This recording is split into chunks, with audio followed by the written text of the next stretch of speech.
Bismillahirrahmanirrahim. Para jemaah hadirin rahimakumullah. Pagi hari ini kita mencoba menggali satu kalimat yang pernah dinarasikan oleh baginda Rasulullah Shallallahu Alaihi Wasallam dalam anjuran doanya ketika mulai datang waktu bulan Rajab, dengan menarasikan yang disebut dengan berkah.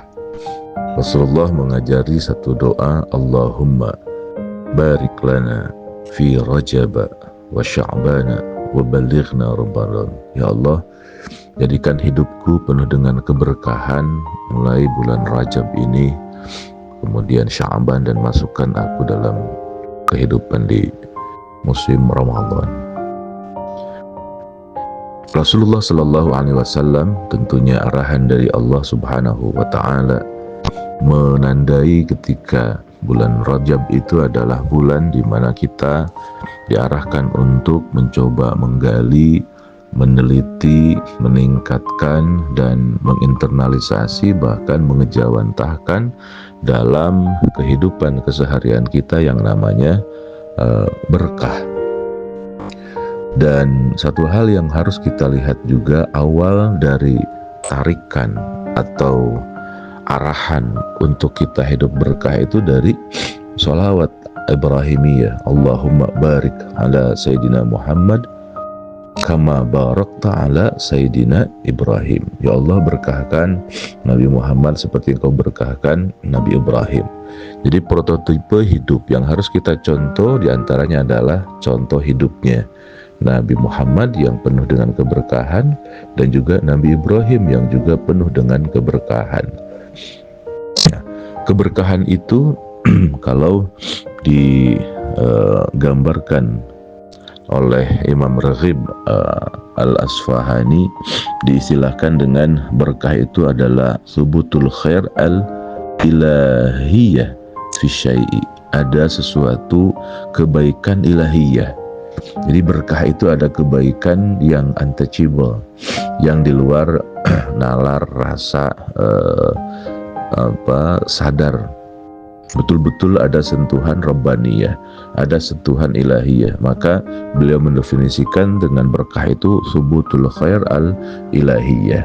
Kebaikannya bukan hanya kebaikan kasat mata, bukan hanya kebaikan dunia, tapi khair al-ilahiyah. Kebaikan yang bersifat ketuhanan, yang bersifat keimanan.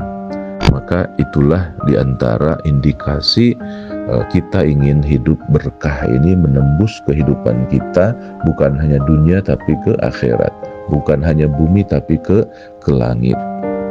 Kalau kita bertanya apa saja sih indikator dari berkah, bisa kita lihat dalam beberapa narasi para ulama. Misalkan Imam Al-Ghazali pertama mengindikasikan bahwa orang-orang yang tambah berkah, orang yang berkah itu adalah semakin taqarrub ilallah, semakin ada proses pendekatan diri kepada Allah. Jadi orang yang berkah itu hidupnya semakin berkah, itu semakin dekat dengan Tuhan. Indikasinya adalah hatinya semakin ringan untuk beribadah, semakin semangat untuk beribadah. Kemudian semakin tambahnya rasa butuh kepada Allah Subhanahu wa Ta'ala. Kemudian mengurangi ketergantungan pada makhluk, jadi totalitas hanya kepada Allah. Itu indikator keberkahan menurut Imam Al-Ghazali, yang mendefinisikan berkah itu ziyadatul khair, yaitu bertambahnya proses taqarrub ilallah. Yang kedua, kita lihat kalau Ibnu Athaillah As-Sekandari dalam hikamnya menggambarkan indikator berkah itu itminanul qulub, hatinya semakin tenang, semakin bahagia, semakin nyaman. Artinya semakin tidak gelisah, kemudian semakin ridho pada apapun yang terjadi, selalu dan senantiasa hanya menerima ridho. Itu indikator berkah, semakin tenangnya jiwa menurut Athaillah. Selanjutnya adalah indikator menurut Ibnu Katsir, yang namanya berkah itu adalah bertambahnya manfaat terhadap orang lain. Jadi maka orang yang berkah itu hidupnya semakin bermanfaat untuk orang lain.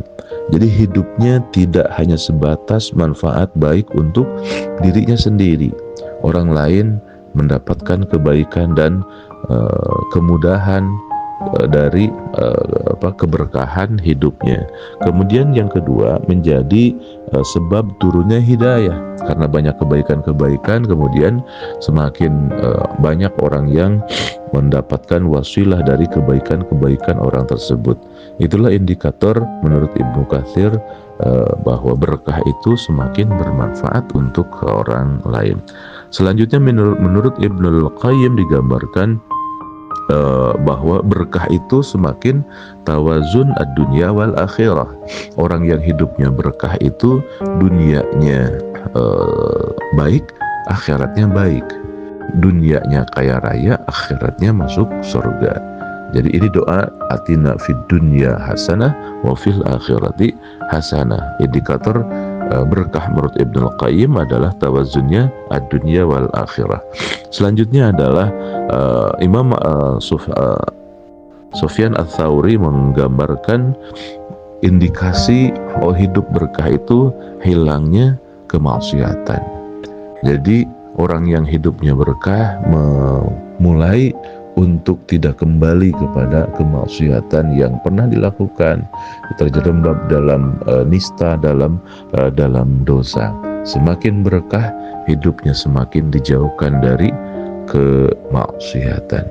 Mudah-mudahan kita lebih dikuatkan oleh Allah Subhanahu wa taala untuk semakin menggapai beberapa indikasi dari keberkahan, yaitu semakin taqarrub ilallah, lebih dekat kepada Allah, kemudian semakin itmi'nanul qulub, semakin tenang bahagianya hati kita, kemudian semakin bermanfaat untuk orang lain, kemudian juga semakin seimbang kehidupan dunia dan akhirat, dan dijauhkan dari kemaksiatan, dosa dan perdosaan. Wal afu minkum. Assalamualaikum warahmatullahi wabarakatuh.